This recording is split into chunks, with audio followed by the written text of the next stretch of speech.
Hey, this is the Brent Dyson Show. Hey, check it out. Welcome to the Brent Dyson Show. Hey, This is Brent Dyson. come on. This is Brent Dyson. Hey. Guys, hey, I want to first of all welcome you back to the Brent Dyson Show. We're super excited about our guest today. He's an amazing comedian, writer, host, podcaster, dad. You probably remember him from Saturday Night Live, BET's Comic View, Comedy Central. He's also been an actor on NBC's Kenan, Fox Unmatched, ABC Splitting, Together, Showtime's Roadie, Disney's Channel, Ant Farm, and TBS Tyler Perry's Meet the Browns. Guys, we could go on for days talking about this guy. Who's that? His accolades. I'm trying to put all the words together, but I want to welcome to the show the Finesse Mitchell. What's up, big dog? Good to see you, boy. Spaniard. Are you not entertained? Is this not why you are here? Boy, I'm glad to have you on the show, man. Yes, brother. Thank you for the invite. And I like the way you did it too. You saw me coming off the stage at the Laugh Factory here in Los Angeles, and you were like, "You was the funniest one. You need to be on my show." Yeah, exactly, man. Flattery will get you everywhere, sir. I was the funniest one, and you were. So Finesse, let's talk for a minute, man. Because yes. you've come a long way, man. How did you? I guess my first question to you is, can you tell me a little bit about when you first got into comedy? I've heard a story about when you actually got 2 tickets, and you had a young lady with you, and you guys had a minimum of 2 drinks or something. Yeah, the 2-drink minimum at every comedy club that exists. 2-item minimum, a drink or and a meal, but whatever it was, they get you with them free tickets. Right. So we had about 8 of them, and so it was 4 dudes, 4 girls. And we went to the Miami Improv in Coconut Grove, Florida. Okay. And I went to school at the University of Miami. Okay. So we were just trying to impress the ladies, take them out on a date. We thought it was going to be a cheap date. They said 2 items. We were like, oh, we're going to hit it with the bottled water. Right. Boom, right. watch comedy, be out. Right.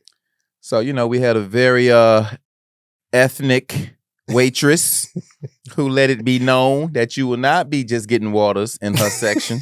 Right. They make sure they come around and tell you what. Every 3 seconds, she was like, y'all ready to order? Y'all ready to order? And unfortunately, the ladies at the time, they were not low class. They were very coming from affluent families. Mm-hmm. So they were looking at the wrong side of the menu as they started ordering the most expensive things in a comedy club. I didn't know you could get champagne at a damn comedy club. Like, right. Why they serve what? And at that time, we had heard the host say, because all the fellas looked at each other like, right. And we probably had about $30 in between us. Dang. And so when the host said the person with the best joke will win a bottle of champagne and have their whole bill comped. Wow. Everybody was like, what? Right. So they all looked at me like, let's go. Like, right? Let's go, Finesse. We got this. Didn't you say you want to be on stage one day? And that's how it started. And so do you remember the joke that you told? I do remember. I'll never forget that joke. But what was funnier was, you know how we do as men. Mm-hmm. I should go up there, but I ain't trying to, Right. I ain't trying to do all that. And the girl who I was with, he got a joke. He got a joke. I was like, bitch, what you doing? You said you got. And the dude, you know how comedians are. Right. He razzed me so bad till I went up there. He just started cracking on me like, come on, pretty boy. Mm-hmm. Come on, Al B. Sure. Come on, Christopher Williams. Come on, Tony Terry. Come on, Neo, whoever. Right. He just kept naming people. Right. So I went up there. I told my joke. It actually won. Mm-hmm. But more importantly than us getting that comp meal, he looked at me. He said, you just made that up. I said, yeah. He said, yeah, you just made that up in the moment. He said, yeah, come back next week. Right. He said, there's something here. Right, exactly. I said, what you mean? He said, you got something. It's something. So come back next week. Let's see if you get the same response. I was like, all right. So I came back and I was doing open mic night, the 3 minutes apiece. Stood them up. Wow. Stood them up. So they was just like, dang. So he was like, come back. Come back next week. And I was like, okay. And in that time, I invited all my friends. I wore a shirt and tie. But nobody was giving me pointers. Right. And I didn't know you could repeat stuff. I was supposed to do the same thing that I did that worked, but nobody told me that. So you were coming up with creative material. I was just coming up, as I'm walking up there, I'm going to talk about this. I'm going to talk about that. So this second time, I'm like, I'm going to talk about this tonight. Da-da-da. Man, crickets. Oh, so that was a gift. Crickets, bro. Like, when I invited everybody, wore the shirt and tie, they didn't even boo. It was just silence. I wanted somebody to try to, like, say something, boo, so I can look at them and start talking about their mama, but it was just like, it's like a funeral, dude. Did you feel like you was on Apollo? Bro, it felt like a movie. I felt the bead of sweat coming down my face. I heard this girl go, and that was the loudest thing in the club. That was the loudest sound I heard was, wow. And next thing you know, man, I was just like, wow. I got off stage. All my friends kind of waved at me from a distance, like, thanks for the invite. But nobody came over to me. And the host was like, why didn't you do the thing you did last week? I was like, you can repeat stuff? He was like, oh, man, come back next week and do the shit you did last week. Right. And I was like, okay. But my ego was like, y'all ain't booing me. Like, that'll never happen again. So I got a little bit more prepared, went back. Before I know it, like 3 years later, I was on BET Comic View. That's what's up. Yeah. Love it. So you originally from ATL? ATL, brother. Okay. Everybody. Douglas? Douglas High School. Doug High. How was that experience? I loved it, man. I love my high school. We call ourselves APS kids, Atlanta Public Schools. I loved growing up in Atlanta. Yeah. It was probably the best thing ever happened to me. Just staying out of trouble, even though it was so much trouble to get into. Right. A lot of my friends were really good kids. Came from decent homes to great homes, and it was competitive academically. Wow. It was competitive on during sport. For sports, I played football and soccer. What position? I played strong safety and cornerback, but more strong safety. And then with soccer, it was just something I was playing as a kid because I was being bused to white schools when I was in elementary school. Okay. And so, they were playing soccer. And I'm like, all right, we playing soccer. Right. But, I was so much faster than these little white boys. So once I got the handle with the soccer ball, I was like, oh, I'm pretty good at soccer. Right. So by the time I got to high school, they were like, where you come from as far as like camps? Did you go to any soccer camps? I'm like, man, I'm from just gifted. I'm from Morris Brandon Elementary School, playboy. You know what I'm saying? But I played wing and forward, and I loved soccer, and I loved making good grades, and I loved pretty girls and having pretty girlfriends, and it was just that social Black Atlanta scene that everybody talked about. That was too cool for Jack and Jill, right? But I would date the Jack and Jill chicks. You know what I mean? It was fun. And I'm shout out to my mom, who was my kindergarten teacher, and taught in the Atlanta public school system for 36 years. Wow. Retired. Nice. Sitting on her couch right now. Love it. Watching Braves baseball, Hawks basketball. Love it. Atlanta Falcons football, and Judge Judy. That's that shit. So now, did you get any scholarships when it came to football? And I did, but at that time, Brent, Miami was, to me, like the best team. They was the shit to me. I'm watching Miami play Notre Dame or Miami play Florida State back in those days. Right. And they were winning championships or coming close or beating themselves. Right. I was a diehard fan. And the fact that Miami Vice was my favorite TV show. Oh, who you telling? Man, Tubbs and Crockett and Tubbs. So I wrote the coach, and because I wanted to go to Duke or Florida State. Florida academically, I didn't have the SAT scores. Right. But I did have the grades. But Miami was like, come down and walk on, or try and walk on. We having tryouts like July, this date. Mm-hmm. You'll know by August 1st if you're on the team. Mm-hmm. And I just said, Mom, I think I'm gonna go down to Miami and try to walk on the football team. She was like, why? I said, Mom, Miami, I don't know. Yeah. So that's why I'm being led to go, you know. Mm-hmm. And so I went, man. I made the team, and That's awesome. Because next Miami thing ain't you no know, joke. Miami was no you joke. you bro. talk about the U, baby. You ain't talking about no. Man, you I'll know. never forget that. That was worse than SNL auditions. That was like 45 people out there, and he started out with just running suicides.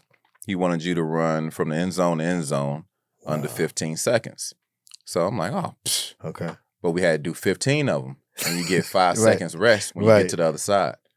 But you had to get there under 15 seconds for all 15. Dang. So, bro, like 4 of them in, everybody was puking. People was, you know, but you could tell the cats who kind of was prepared a little bit. And I would run. I run the first 50, like Right. just get there, and then I kind of let up on the back 50, and then he'd be like 13, 14, and I'll cross the line right at 15, 15, and he'd look at me. He saw me doing it every single time. Okay. And he's like, "Stop effing around. Get your butt on the other side of this end zone." I'm like, "You said 15 seconds. You talking back to me?" So next thing I know, man, it was like auditioning for a play after we went through like a whole bunch of different drills and stuff. I went down, looked at my name. I was just like, that's And you made it. I made the team, man. That's what's up, man. 8 people. They chose Wow. 8 people out of like 50 people. They chose 8 folks. Wow. So you played with who? Gino Toretto, Gino Ray Lewis? Toretto, Warren Sapp, Ray Lewis. Dang. I just talked to Rohan Marley. You was with him? Yeah. They got the Bob Marley movie. I said, man, y'all Yeah. finally got the movie coming out. He said, we producing it too. I said, congratulations, bro. Because they've been trying to do this Bob Marley movie forever. But, you know, Rohan Marley, Ray Lewis, Dwayne The Rock Johnson. Yeah, The We had some Rock. stars, bro. We had some super people. A lot of the people from that era either went on to be Hall of Famers in the NFL or very popular people in the NFL. And Gino Toretto won the Heisman, didn't Gino Toretto won the Heisman. he? Gee. Wow. Yeah, man, it was very talented. So how was The Rock playing? Did you? He was quiet back then. From my interaction with him, because we were very cordial, cool. In my mind, I would like to think we were closer than what we actually were, but then I realized, you know what? Maybe I'm remembering it wrong, you know? But I do remember him not being that vocal in the locker room. He was... Did he remember you? Yeah, He we does? know each other. Okay. So you're very cordial. I had a fraternity brother and a defensive lineman that passed away, and we talked back and forth on Instagram. Okay. Like I said, did you know so and so passed away? And he answered me back immediately, and then I was like, "Hey, when is the next movie?" Right. I mean, Can I get in? I mean, yeah, sad about what happened. Right, exactly. But when is the next movie? Kappa Alpha Psi? Kappa Alpha Psi. Yo. Shout out to all the noobs. I know, right? So people, did they know you as Finesse or Yes. did they know you as Alfred? Finesse. In Miami, it was Finesse. Once I got to Miami, it became Finesse. Okay. Did anybody on the football team know you as Alfred? Because I know no one ever called you that. Nobody called me out. Nobody. Nobody knew that. Nobody knew. Yeah. I think my fraternity people knew because they had to do the paperwork to get me in the frat. Right. But it was literally one of those things where coming from Atlanta and sitting in that locker room, and most of the guys back then from Miami and Florida, they, you know, the stereotype was kind of true. A lot of them had dreads, a lot of them had gold teeth, and then the other boys were from Texas. Our quarterback would be from Cali somewhere. Right, we might get some tight ends from New England area, but there was a lot of Texas, Florida boys. And so at the time, I was like, you know, you're sitting in your cube in the locker room and so much male energy and testosterone. I just looked around the room and I was like, ain't no way I'm about to tell these ninjas my name, Alfred. Right. Hell no. So, yeah, man. So you went by Finesse. I went by Finesse. I tried to talk to, I was hitting on a AKA at the time. Nice. Sort of like that movie Ski Week. Drumline. Yeah. I was a freshman. She was a senior, but I was just trying to like make conversation. Right. But I was like, yeah, ladies, would you like a tour of the campus? Right. You know, over here is the library. She said, that's the cafeteria. I said, it is? She said, what year are you? I said, a freshman. Right. So these other girls came up like, hey, who you talking to, girl? Oh, this is Mr. Finesse over here trying to give me a tour of Mr. something he don't know nothing about. They said, hey, Mr. Finesse. And then this dude walked up and started talking to her. She was super popular. Right. And it was like, what's up? Was What's she up, buddy? bad? And she was nice. was tight. A pretty girl. And her friend was like, what's up? And then, who's this? They said, that's Mr. Finesse. What's up, Finesse? And then after that, I was just like, what's up, dog? Right. So everywhere I went, I was like, I'm Finesse. And then when I got it past in that locker room, Right. because the dude said, hey, buddy, what's your name again? And I was like, Finesse. He was like, Finesse? What do you say? Yeah, Finesse. Right. And then this dude stood up and said, Finesse, I like that. Right, I like that. I Finesse. And then everybody started From then calling on, me. you was That Finesse. was it. That was it. So how did you make that jump from Hollywood? Did you leave from Miami to go to Hollywood, or did you go from Miami Atlanta to Atlanta. Okay, Miami to so- Atlanta. Yeah, so I went back home to Atlanta. Okay. I got decently good at comedy in Miami. Okay. So I made my bones in South Florida. Okay. We had like 4 improvs and then a whole bunch of black night rooms. Mm-hmm. So you could get on stage a lot down in South Florida and just perfect the craft.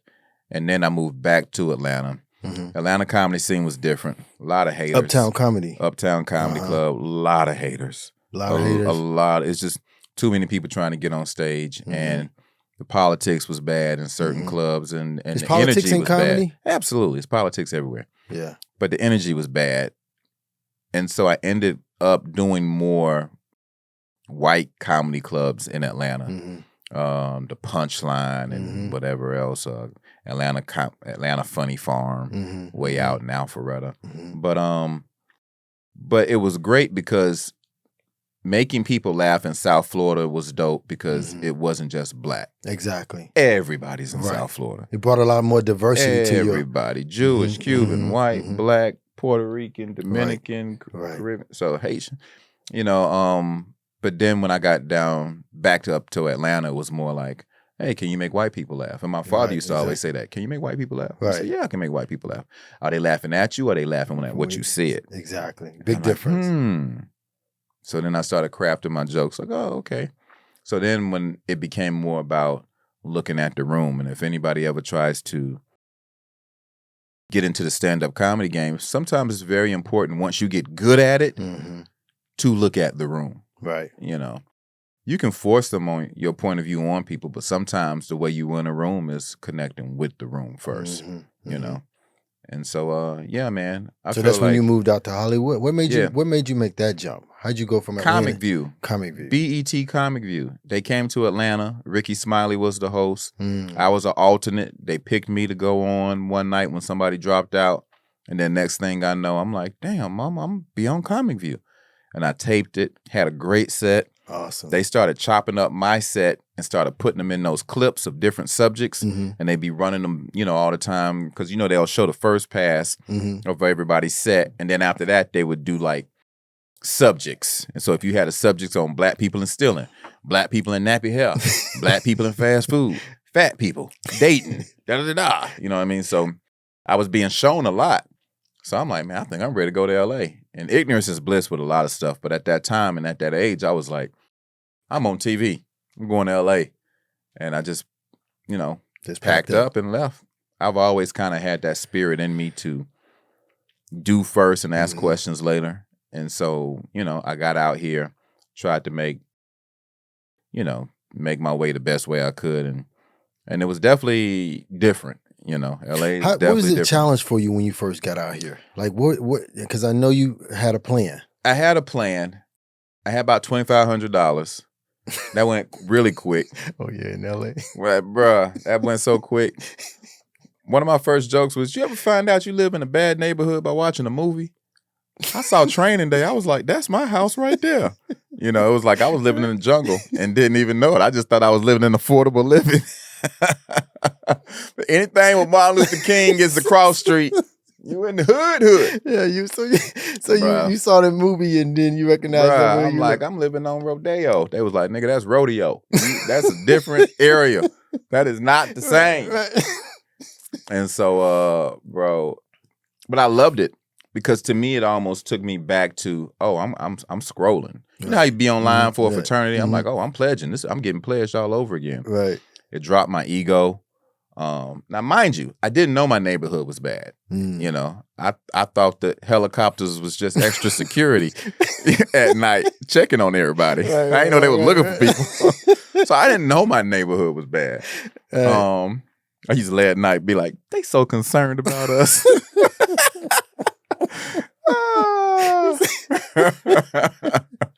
So I heard somewhere where you how you got to Saturday Night Live is that were you homeless at one time when your girlfriend? Yeah, we split up, Mhm. but neither one of us could afford to move out, and it wasn't a bad breakup. Mhm. It was a conversation, Mm. and it was one of those mature conversations where you hope the other person would take the news well. Mm. But at the time, she had made the decision that maybe we should break up, Mhm.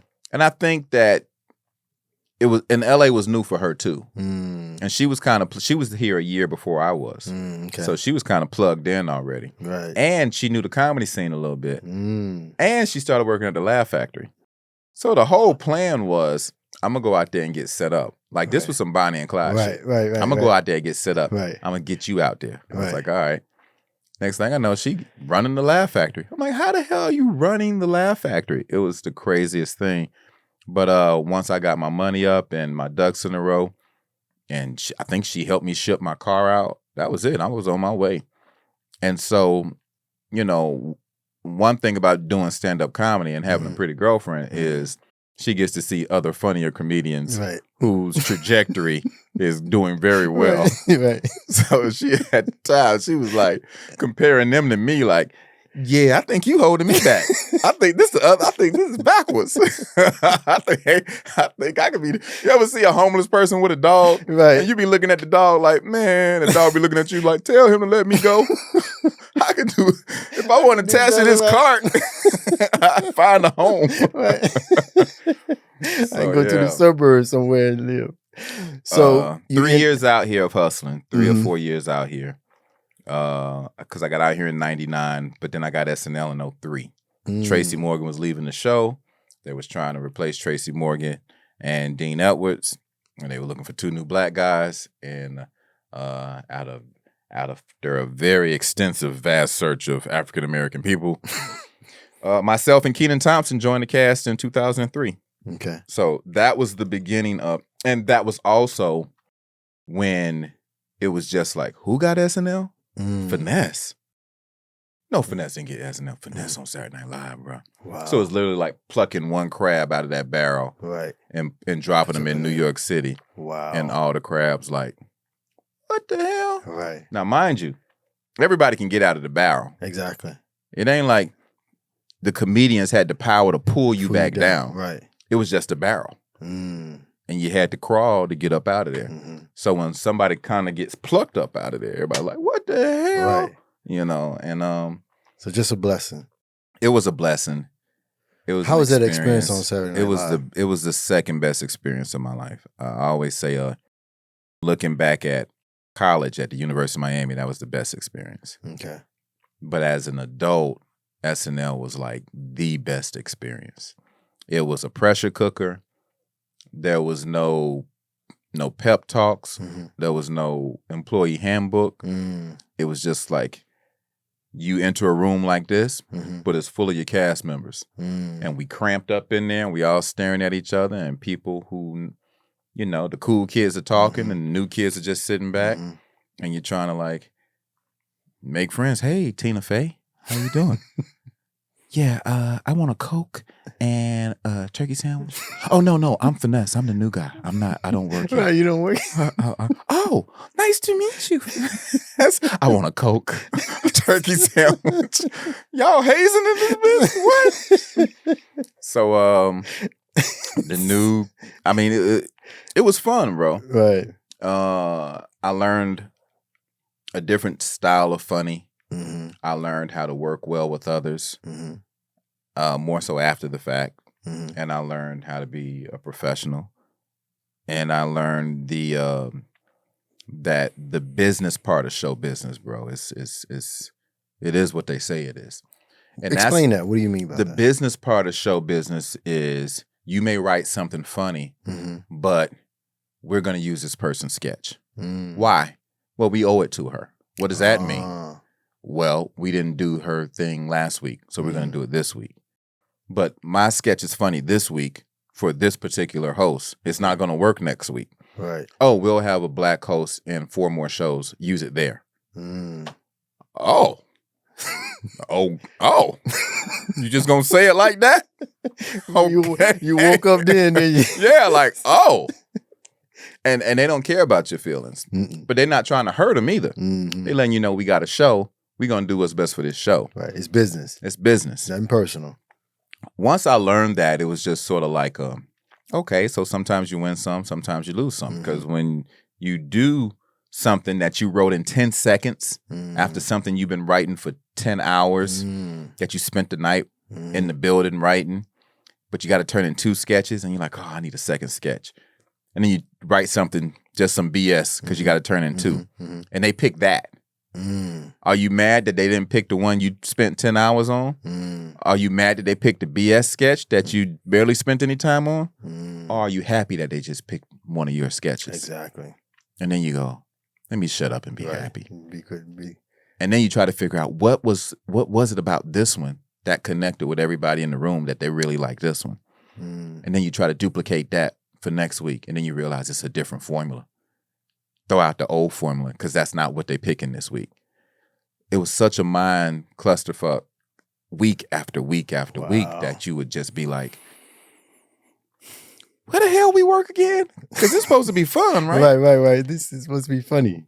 What was awesome about SNL was the cast members, the star guest host, and Donald Trump was on there. The musical guest, yes. How was that? You tell a story about what this in. It was good. Donald Trump was a good guy. Really good guy. Super sweet. Super charismatic. Still braggadocious. Finesse, this is going to be the highest rated episode in the history of Saturday Night Live. Everybody's going to be watching. I'm going to be a star. You're going to be a star. Keenan, you're already a star. You know, it was That good, was man. good for that. It was good, man. It was. You know, my mom was like, "You gonna see Donald Trump?" He had the show The Apprentice. That was the #1 show. Right. I remember that. You gonna meet Donald Trump? Yes, ma'am. Ask him for some money. I can't ask the man for no. This ain't The Price is Right. What the hell wrong with you? You fired. Mama, you can't fire me. But back then, we talking about 2004. Man, he was just Playboy Trump. He was just real estate mogul Trump. Totally different guy. Totally different guy. Super nice guy. You could tell he had a lot on his mind as far as what his business was, but you could tell what his passion was being in front of that camera. Right. And getting headlines. We called it grabbing headlines. Like, so would you say he was one of the best hosts of the? Hell no. He was horrible. He was horrible. I mean, he was all right, but no. I mean, in the history of Saturday Night Live, Alec Baldwin is probably one of the best hosts. You know, right? Steve Martin back in the day. They have their heavy hitters that they love to have on the show. Drew Barrymore, Lindsay Lohan. You know, back in my day, we had repeat people. They had like the 5 host club and the 6 host club, you know. But now it's a different formula. It's a different type of Saturday Night Live. And, you know, kudos to them for being able to do this for almost 50 years. It might next year might be 50 years, I think. You know. So you know, it's hard for people to remember who their favorite was. And what I learned about SNL is never about who did the best sketches. People always like SNL when they watched during the time in their life that allowed them to watch. So even if you were like, oh yeah, Adam Sandler was the best, somebody be like, no, Will Ferrell was the best Saturday Night Live cast member because that's the era that they watched. Ain't nobody going back watching the old clips. Exactly. Like I think Eddie Murphy was. Yeah. Young me. people, young black people they're not gonna be like, Eddie Murphy was the best host ever. They're gonna be like, Eddie Murphy was on Saturday Night Live. You know what I mean? And so you go on social media today, Cat Williams versus Dave Chappelle. Dave Chappelle don't need to comment because he ain't funny. What? Exactly. So now you got people in comments like saying, what? Right. Have you not heard of the Chappelle show? Right. Oh, I heard about it. But you realize they haven't, people that's 19, right. 20 haven't watched none of the Chappelle show sketches. Exactly. You know, So they haven't know seen that. his first comedy specials. And plus, you know, he's done so many. But, you know, your favorites are your favorites according to who you watch during that era and that time in your life. Exactly. You know what I mean? So you personally, who would you like to face off with if you had a comedian that you wanted to face off with? Because you know they got this little face off thing they were doing COVID where you know certain Teddy Riley was going against what was that? Versus Babyface, yeah, Versus, yeah. I wouldn't want to do a versus with anybody. I wouldn't want to have another comedian sit across from me and we about to like joke check each other and joan each other because it's entertaining for the crowd, but at the end of the day, I don't have that dull butter knife. My shit is kind of sharp. Right. So I don't know how to not be offensive. I don't know how to go make that smile go, Right. you know. Y'all niggas be fighting. Yeah, bro. Like, why you ain't smiling no more? Say one more thing about my mama. Everybody talk about everybody's mama. Right, you know what I mean? But Right. sometimes, man, I and with the culture being what it is right now, but we're all so ready to take sides in a fight that have nothing to do with us, and just do comment battles on social media posts all day long. You get caught up in that nonsense. It's not even worth it, Right. Because you realize you're probably arguing with somebody who has nothing going for themselves, Exactly. but to start a drama and bullshit on social media. Richard Pryor, Eddie Murphy. Favorite comedian? Richard Pryor. Richard Pryor is the greatest comedian of all time. I would agree with you. Richard Pryor, George Carlin, and then the rest of the guys. But Eddie Murphy, from what he did in those 2 comedy specials, how he delivered Delirious and Raw, effortlessly, flawless, and his talent level, bro, Eddie Murphy is easily one of the best stand-up comedians with only 2 comedy specials. Exactly. You know, Bernie Mac or Steve Harvey. definitely Bernie Mac. Bernie Mac just had that it factor. Yeah. You know, but his cadence, you know. just when he look at you, just Right. you already know what that means. Right. Like, why your head shaking like that? Why your eyes going up and down like that? And then when he does his cadence, you know, is Bernie Mac is a true legend, taken from us way too soon. Yeah. But to me, that stuff like Bernie and certain people passing away, it's almost like in rap. Because you're like, would Jay-Z be as big if Biggie and Pac was still here? living? You know what I Yeah. mean? Like, would he be on top of the Different rap conversation. world? Beyonce, Aaliyah. See? Right. So with comedy, the same thing, you know, and people fill those pockets, those air pockets, you know, a void is left, you know. Cat Williams definitely in that top 10, top 5 conversation. Cat Williams or Kevin Hart?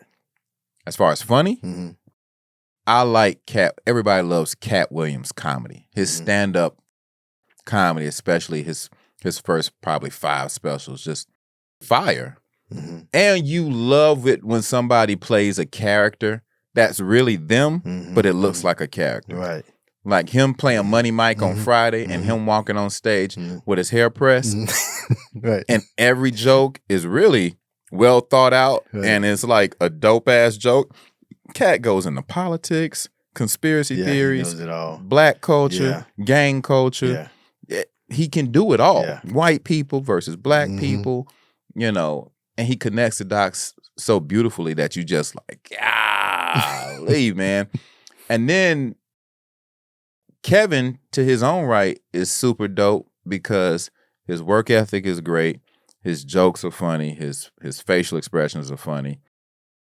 like I'm always a fan of people's first 2 or 3 specials because that's when you're funniest. That's when you're on your grind. I think anything past 3 specials, now you're trying to fill a quota.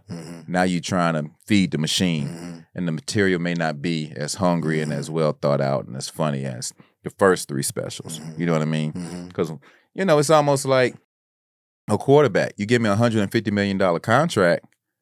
I don't know if y'all remember Rocky and Rocky 3 when he was supposed to be fighting Clubber Lang, Mr. T. But once you make the money, now he working out in the hotel ballroom. Right. he balling type. Yeah, raw shrimp and champagne. What are you doing, Rock? This guy will knock your block off. Well, let's go back to the old gym. Rocky like the old gym Right. with the roaches? No. I'm about to get you in trouble. Kim Whitley or Sherry Shepherd? Kim Whitley or Sherry Shepherd? Both. Both. It's Kim Shepherd or Sherry Whitley. They're the same person. Right. They getting 2 checks, but it's the same person. You know what I mean? Those people, I've never seen them in the room by this, Right. by this. They always just Yeah, like, they're always together. yeah. Yeah. Even in the podcast, it's a split screen. They the same person. But I love them. I love their love for each other. Yeah. And I love the love that our Black women show each other Oh. in acting and in stand-up comedy. It's so different. It's such a different Let me ask you a energy question. than I guys. was going to say that for last, but why is that? Why do us as Black men, we don't connect with each other or support each other as much as Slavery. Mm. It ain't gonna, man, at the end of the day, there ain't never been the biggest atrocity committed on one group of people than slavery, than the psychological trauma that we suffered as Black people as a race. Right. And by So that puts me against you, because let's be honest. I have people that say, "Hey, I'm going to come on your show. I'm going to do your show," and these are Black men. mm-hmm. Don't return my call. Right. Don't return my text. Right.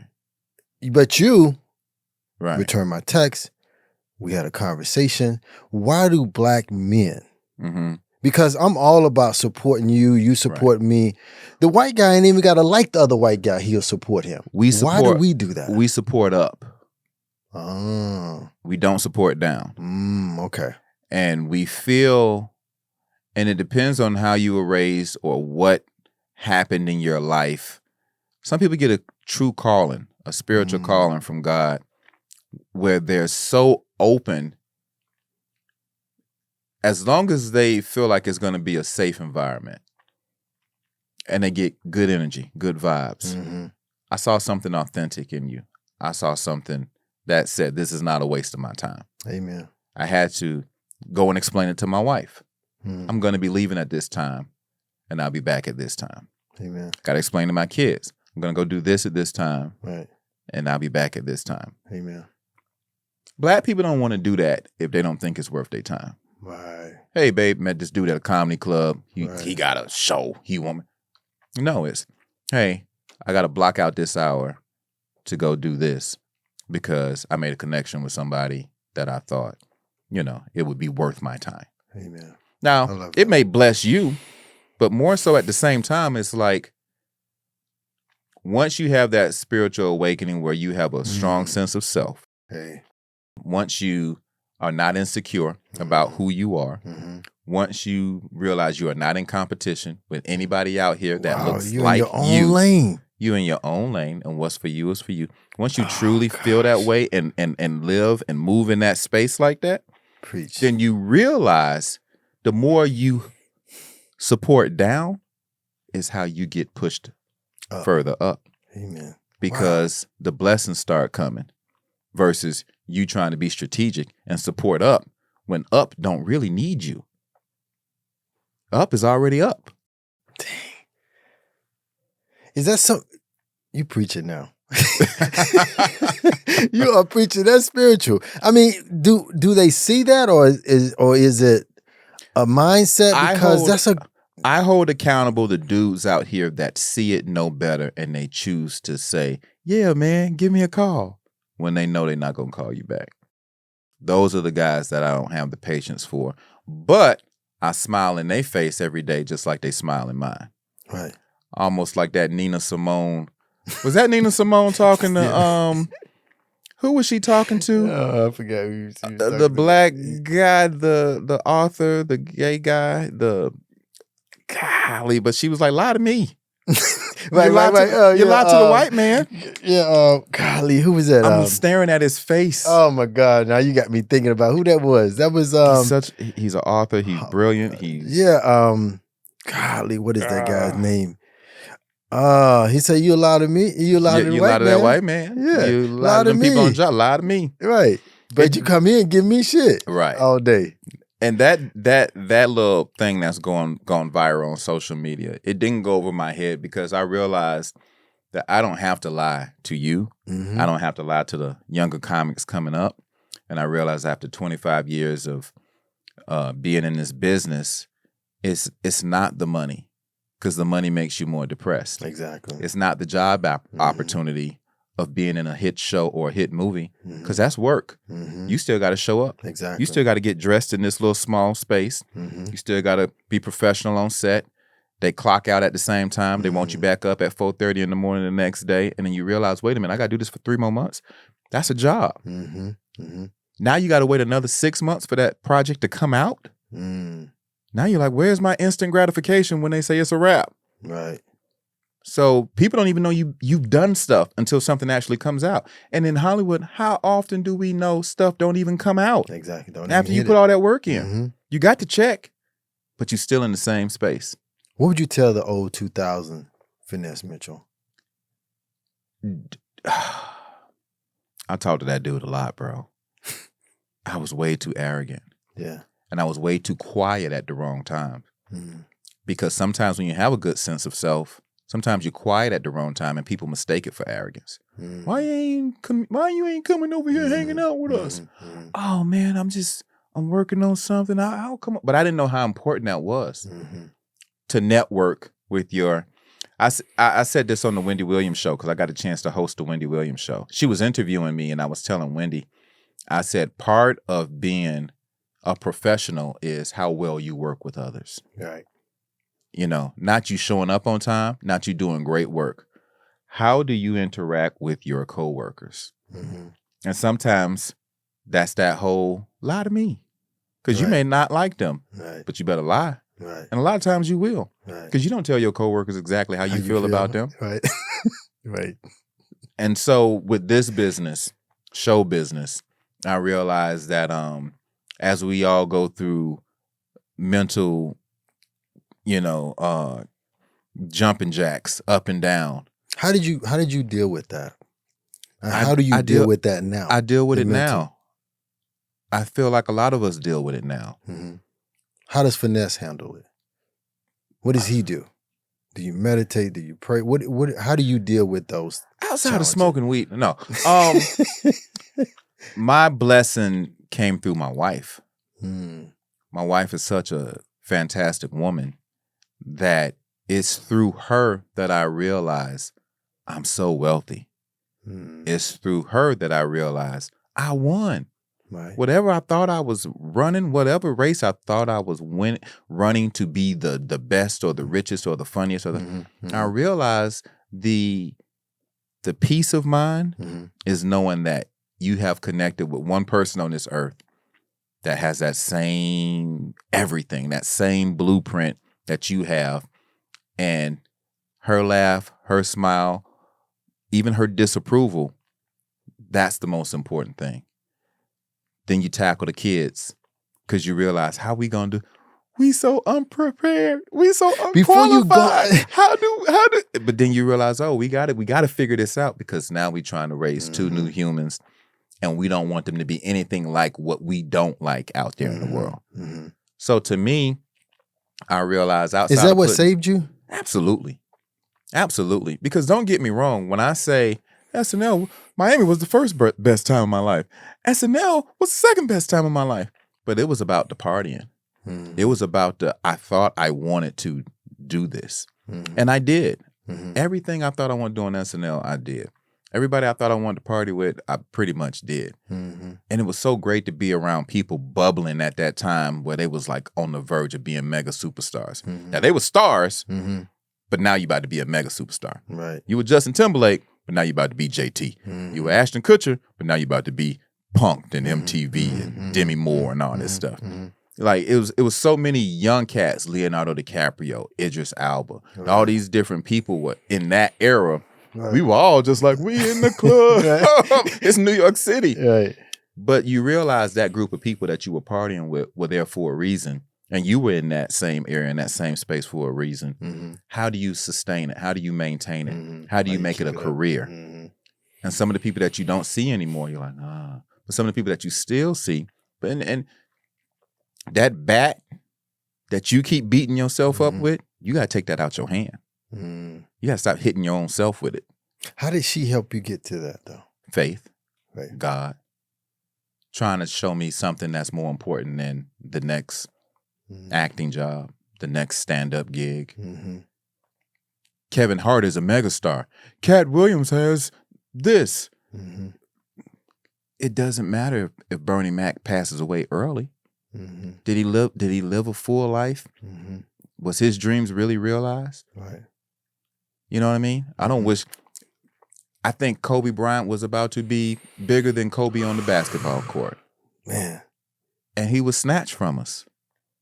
People who say I'm a vegan, that's great. You can still get hit by a car walking in the street. Just so the choices that you make them because you genuinely, authentically want to be like, this is the Mhm. path I'm going down.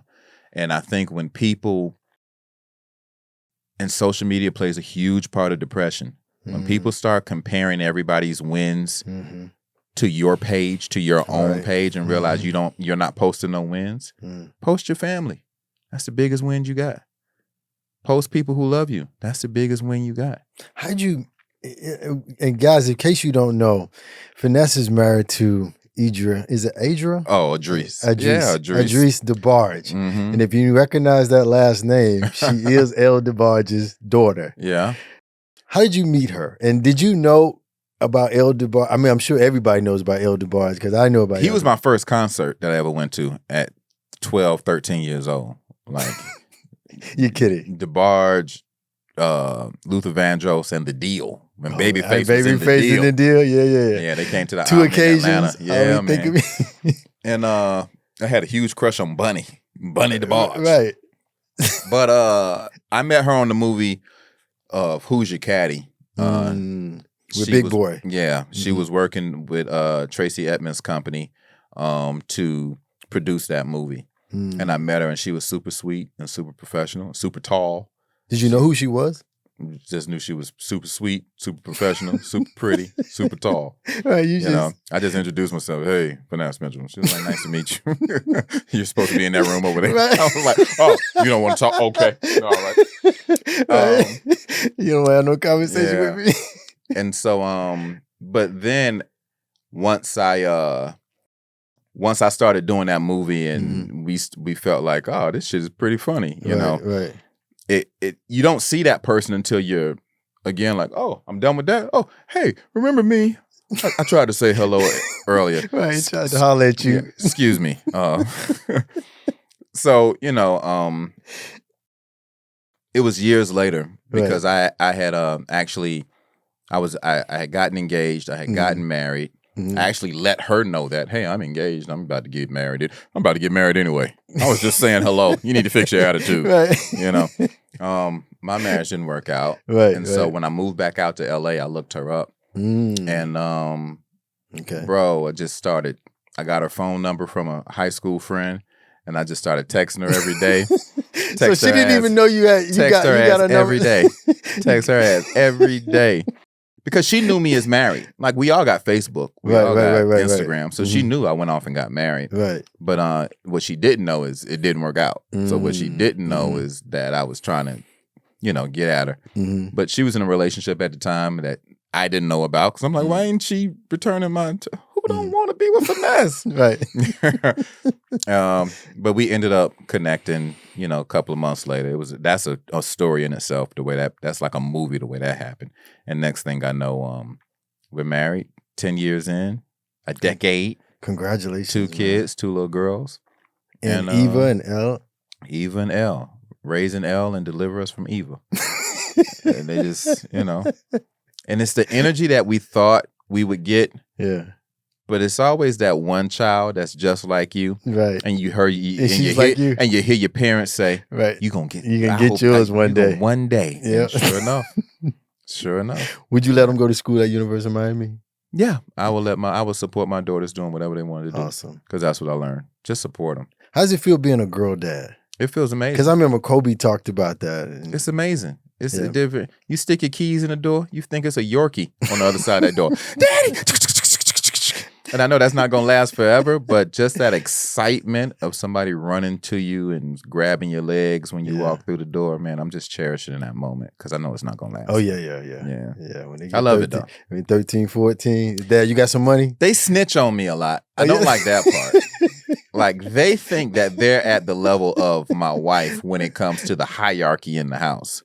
So you'll literally have a 5-year-old walk in the room and like, are your shoes on the couch? You're like, yo, this is my couch. Right. So they repeat everything, that they hear. So that part is kind of interesting. Right. you know?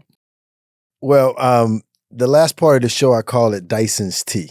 Okay. And so you got to be 100% honest, straightforward, no sugarcoat, nothing. Yes. Do you think Bill Cosby... Cocaine. No, I'm sorry. What? Okay. You think Bill Cosby is creepy? And you think he did what he did? And do you think Camille knew something about that? If I'm being honest, I think Bill Cosby at this point, not creepy back then from what we saw publicly, Right. but privately, honestly, obviously creepy. Obviously, some stuff was going on that a lot of people kind of like turned a blind eye. Mm. And the reason I say that is because we heard rumors about R. Kelly for years. Right. But we was like, did you hear TP2? Did you hear Chocolate Factory? You know what I'm saying? And we just ignored she was how old? You know what I mean? So Yeah. for all the women to come out and say, yeah, he did X, Y, and Z, yeah, that's creepy, dude. That's creepy. And You think Camille knew? yeah. I think wives know everything. Yeah. I think wives know everything. And they choose not to. To say anything. Yeah. Just like Donald Trump. Like, not trying to get political, but he's guilty. Right. Because wives know everything. Right. Right? Now, have And you ever ain't seen her nowhere in the You courtroom. ain't seen her nowhere. Right. You ain't seen Ivanka nowhere. No. You didn't see Camille anywhere either. You ain't see Camille nowhere. Yeah. But it is what it is. People, if you like, I used to say this a lot back in the day. If you like somebody, you'll make so many allowances to defend them. Mm-hmm. Why? Because you like them. Do you know why you like them? Who knows? Is there a financial reason why you like them? Mm-hmm. I know people who was defending people just because that was their boss. Right. They paid. They signed their checks. I know people who was defending people just because they identify with them. I grew up like that. Mm-hmm. I have that same story. I'm rooting for that person. Right. I know people who defend people just because they hate cops. F the police. They planted shit anyway. Right.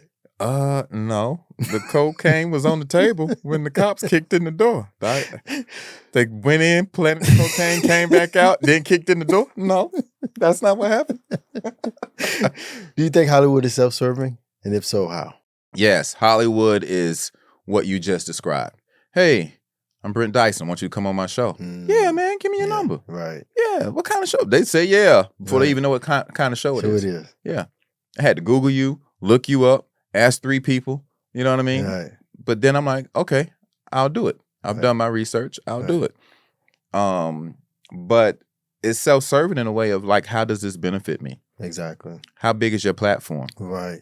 I have friends that know I've been on SNL, that know my credits, and will still be like, I have 1.2 million followers. There's no way I'm going to retweet or repost anything you just gave me because I'm exposing you to my fan base. Mm. You mean the strangers that you don't know personally? Exactly. These strangers? Mm-hmm. You like the work. You did the show, but then you don't want to post nothing because my followers of strangers that we don't know personally will increase. Exactly. What kind of selfish mentality is that? Wow. So, that's so powerful what you just said. So I guess my question to you is that you hear a lot of people all the time on television say, "Oh yeah, I want to help this. I want to go back to the community. I want to do this. I want to really." Mhm. So people really don't genuinely mean that, do they? They would rather help a stranger than help a friend. That's what I've learned. I've learned that if you're in any industry, Mhm. most people in tech, if Mhm. it's self-serving or can boost Mhm. business, you Mhm. got to do that because you got other people Exactly. you're responsible Right. for. Show business, that's Different a totally different animal. conversation. If I walk in a room and everybody's screaming my name, then it's just like, yes. If I walk in the room and everybody's screaming our name, I'm Mhm. just like, Mhm. yeah. But it's always that one or two girl that's just like, Brent! Right. And that's all it took. Right. Me watching Mhm. 3 girls go, Bananas. and then the Right. next time, now I'm not even going to tell you when I'm walking in the room. I'm just going Exactly. to walk in before you. Right. Instead of being excited for your Instead of success. being excited. We privately excited. We behind the scenes excited. But I've had a friend, Tiffany Haddish, tell me something, and she was like, you dope. I got to help you get to where you need to be. Hmm. And that was out of the blue. Wow. And, everybody in this business can have that attitude, Mm-hmm. especially if you already winning. Mm-hmm. Mm-hmm. Mm-hmm. But some things that Kat said on his thing that about gatekeepers, Mm-hmm. there's gatekeepers, absolutely. There are people who are like, I can get movies made, produce this and that, but I don't want to do this project, that Mhm. project. Why? Mm-hmm. Um, So how did you feel about that Cat Williams special on Shannon? it was entertaining. Yeah. It was a Titanic movie, long. It was Roots. It was the Temptations story. He had a lot of comics mad at him though. And a lot aren't. Mm-hmm. So he said what he said.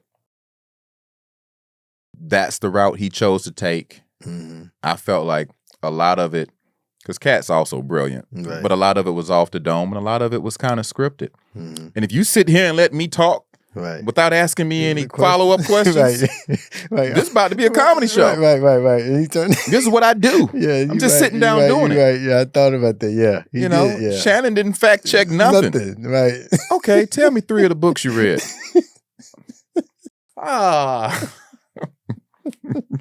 Goldilocks and And the 3 bears. 3 little pigs, Right. green eggs and ham. Like it's like you. Oh. No. All right, man. All right. So tell us what you got going on, man. So where we can find you at. Bro, what I got going on is more positivity out into the world. Okay. More stand up and making people laugh every day and every chance I get. You in Las Vegas. Las right? Vegas on Sunday nights at Jimmy Kimmel. Okay. I'm filling in for the great Lunell, who Awesome. does a residency there Mhm. every Sunday and Monday. So if this comes out before a Super Bowl, y'all come check me out Monday night at Jimmy Kimmel's on Super Bowl, because I won't be doing a Sunday show, obviously, because of the Super Bowl. I'll be doing Monday night there. But I love Vegas, so I plan to hopefully get my own residency once this is over. Okay. Touring, you can always find out where I'm going. I'm headed to Washington, D.C., one of my favorite comedy clubs, the D.C. Improv. Then I'm going back up to the Bay Area to a club called Tommy T's, because Okay. everybody does Tommy Okay. T's in Pleasanton, California. But I've written some amazing projects. I've written a feature movie. I've written a sitcom, multicam. Name them, please. Feature movie is called Cray versus Cray. Okay. Self-explanatory, but I'll let y'all kind of like. Instagram, where you at? I'm at Finesse Mitchell. Okay. Finesse Mitchell all across the board. Love it. For Facebook, Instagram, TikTok. TikTok, I'm Finesse Mitchell 0. I got locked out of Finesse Mitchell. So if you're in your 20s, help me get back into my TikTok account, because I see it. I just can't get in it. So for now, I'm Finesse Mitchell 0. And just go to finessemitchell.com if you want to know everything I'm doing. But right now, I'm just trying to sell these projects. I was blessed last year, and right after COVID, I sold a TV show. Awesome. And Amen. I have a movie in development, Amen. and I write for other people. So, Amen. God, I really want to thank you for coming on the show, man. Absolutely. I really appreciate it. God bless you. God bless your family. Yes. And I'm looking for wonderful things happening your way. And we're Thank you. definitely going to cover you in prayer and look forward to seeing you doing big things on a whole nother level. Is this a bad time to bring up the cocaine? No. You said it. All right, guys. Thanks for tuning in to the Brent I'm Dyson just Show. kidding. Just kidding. We're going to let Finesse go. drugs. Love, man. Thank you, brother. Appreciate it. Absolutely. Bye. This is the Brent Dyson Show.